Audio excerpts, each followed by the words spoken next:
Fala pessoal, cenário novo aqui, eu tava no outro quarto, agora vim pra esse, porque lá tá cheio de coisa, então eu vou gravar aqui hoje. É bem uma novidade, porque eu tô com a Bíblia no colo, o gado dormindo. Vamos, a gente vai que vai.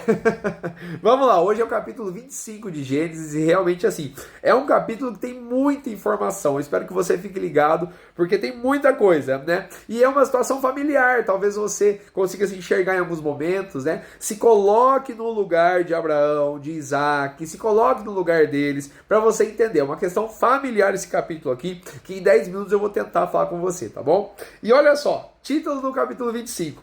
Abraão casa com Quetura e tem filhos dela. Depois de centenário, de novo, Abraão casa com outra mulher. Oh, meu Deus do céu, essa natureza do homem aí é complicado, né? Mais uma vez, Abraão vai lá, não sossega e tem filhos dessa mulher chamada Quetura, né?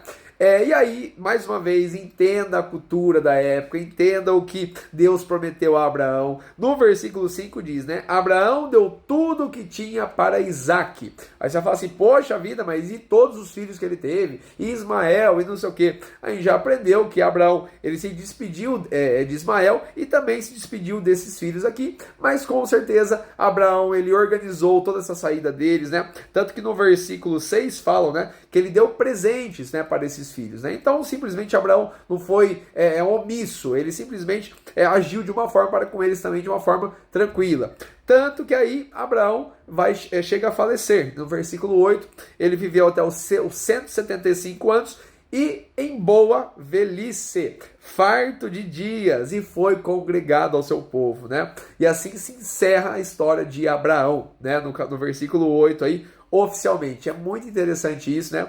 A gente aprendeu juntos aqui, né? Tudo que Abraão passou, né? Tudo que ele viveu, né? Os erros e os acertos dele. E finalizou a sua vida com uma boa velhice, né? Mais uma vez aí a gente lê essa passagem em capítulos anteriores.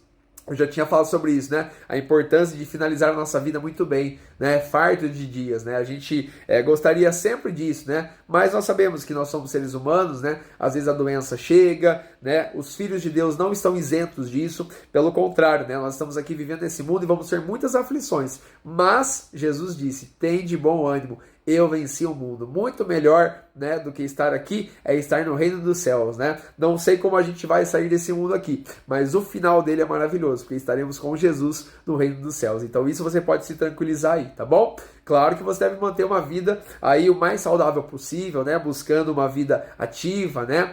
Trabalhando a sua mente, o seu corpo, mas realmente lembre-se disso. O principal é o reino dos céus, tá bom? Então vamos lá, e aí, né, continua a história, né, e olha que interessante, Isaac e Ismael vão lá sepultar o corpo de Abraão junto com Sara, né, naquele campo que eles tinham comprado, ali naquele capítulo que a gente leu nos vídeos anteriores, né, e assim é a vida familiar, né, a ordem é essa, né, os filhos, né, enterrando seus pais, né, essa é uma ordem que todo mundo quer passar, né, que triste quando o contrário acontece, né, os pais têm que acabar enterrando os filhos por conta, às vezes, de um acidente, de uma doença, né, de algo assim. E, novamente, nós, seres humanos, não estamos, a gente não está blindado quanto a isso. Situações podem acontecer, Deus permite situações conosco, mas o importante é o nosso coração, o importante é para onde nós iremos, né? Então, hoje, você tem mais uma vez a oportunidade de buscar o Senhor de todo o seu coração, crer na sua palavra, né? Crer no Senhor Jesus e realmente buscar a bênção de Deus para sua vida.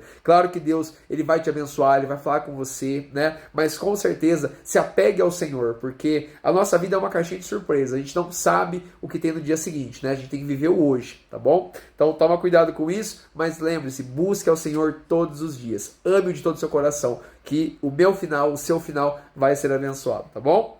E aí, né, continua a história, né? E aí, olha que interessante, é mais uma coisa, né? Vai ter a genealogia de Ismael. E ali no versículo 14 vai falar, né, dos filhos de Ismael e tudo mais. E é muito interessante isso. No versículo 14 vai falar 3 nomes de 3 filhos. Misma, Dumá e Massá.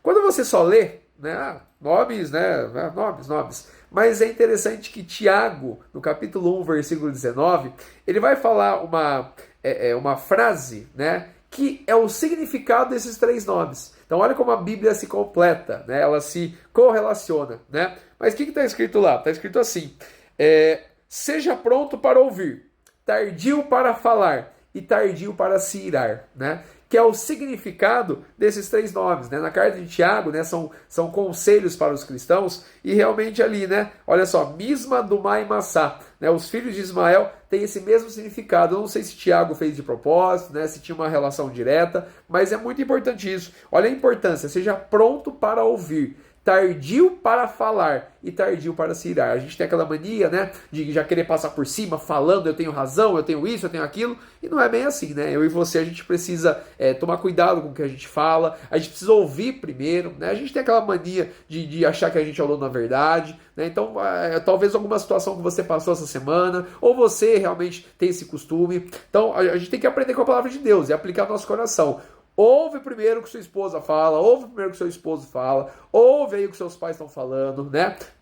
Ouviu o que ele falou? Agora calma. Calma por falar e calma também na hora de se irar para alguma coisa. Calma, também muito cuidado com isso, né? A gente precisa ter sabedoria para falar com a nossa esposa, com o nosso esposo, com nossos pais. Realmente tem que ter muita sabedoria, né? Não é fácil. Às vezes é um momento do trabalho com o nosso chefe, né?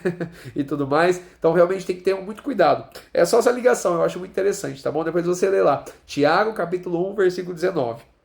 E aí vai se falando os descendentes de Isaac, né? Você viu ali no capítulo 24 que Isaac encontra Rebeca, né? Lembra que o servo foi lá, buscou Rebeca da família de Labão e tudo mais, da terra de Abraão, e né, eles se casaram, conviveram juntos, né? E Rebeca era estéril. Aí você fala, poxa vida, o que isso tem a ver, meu Deus do céu? Poxa, o Senhor prometeu a Isaac uma boa vida, prometeu a isso, é o filho da promessa, tinha que ser tudo certinho, e Rebeca era estéril, né? Olha que interessante a situação que Deus coloca as famílias. Pode colocar minha família, a sua família, né? Mas é interessante que no versículo 21, Isaac orou instantemente, né? Então, o tempo todo, ele orou de uma forma rígida, né? Realmente, Senhor, eu quero eu quero ter filhos, né? Eu quero essa geração que o Senhor prometeu, né? O que o Senhor falou pro meu pai, para mim, né? Então, por favor, e o Senhor foi lá e ouviu as orações, né? E Rebeca, sua mulher, concebeu, né? E é interessante isso, que aí começa um detalhe, né? Que dentro ali da barriga de Rebeca, os bebês estavam brigando. Fala ali, né? Que eles estavam lutando dentro dela, no versículo 22. Que você talvez já conheça a história de Esaú e Jacó, né? E ela pergunta para o Senhor, é interessantíssimo. Ela fala, Senhor, o que está acontecendo aqui dentro? Né? E Deus fala, 2 nações há no teu ventre, e 2 povos se dividirão. Olha só, um povo será mais forte e o outro... um povo será mais forte do que o outro, e o maior servirá ao menor. Olha isso, né? Então, realmente, se você for lendo ali, você vai, meu Deus do céu, como assim, né? Por quê? Para que tudo isso, né? Na verdade, é uma representação clara, né? Do reino de Deus e este mundo, né? Esaú, ele vai simbolizar este mundo, né? E Jacó vai simbolizar realmente o povo de Deus, né? Com o passar dos versículos você vai entendendo com a história também, né? E aí se conta, né, que na hora que eles nasceram, Jacó nasceu agarrado no calcanhar de Esaú, né? E tudo mais. Você vai lendo aí esses detalhes, né? E é muito interessante isso. E aí vai chegando para o final do capítulo, né? Do 27 ao 34. E aí acontece aquela história que você talvez já saiba, que Esaú, né, ele foi varão de caça, né? E Isaac gostava mais de Esaú do que de Jacó. E Rebeca era o contrário, gostava mais de Jacó do que de Esaú. Essas histórias familiares, né? Que o pai gosta mais de um filho, a mãe gosta mais do outro filho. Será que já viveu isso na sua família aí? Ai, meu Deus do céu, né? Cada família de uma forma, né, gente? A gente fala isso, né? Mas é sempre importante os pais, né, terem um amor pelos seus filhos, né? Saberem educar, saber a diferença, né? Que uns têm preferência, outros isso, outros aquilo. Cada um é de um jeito, pode ser gêmeo idêntico, mas eles têm as diferenças deles, tem que respeitar isso e saber educar, né? Então você sabe dos filhos que você tem e os pais que você tem, né?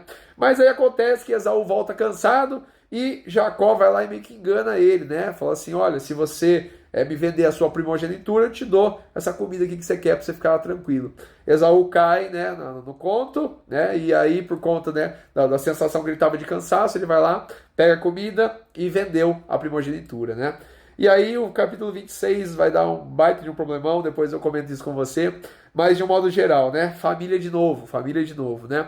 A minha dica para você desse vídeo é assim, ore pela sua família, veja como está a sua casa, né? Ame seus pais, ame sua família, busque o Senhor para que Ele abençoe a sua família, né? Eu acho que esse capítulo 25 é para a gente se colocar nesse lugar, tá bom? Entenda isso. No 26 a gente fala mais sobre isso, tá bom? Um grande abraço, Deus abençoe.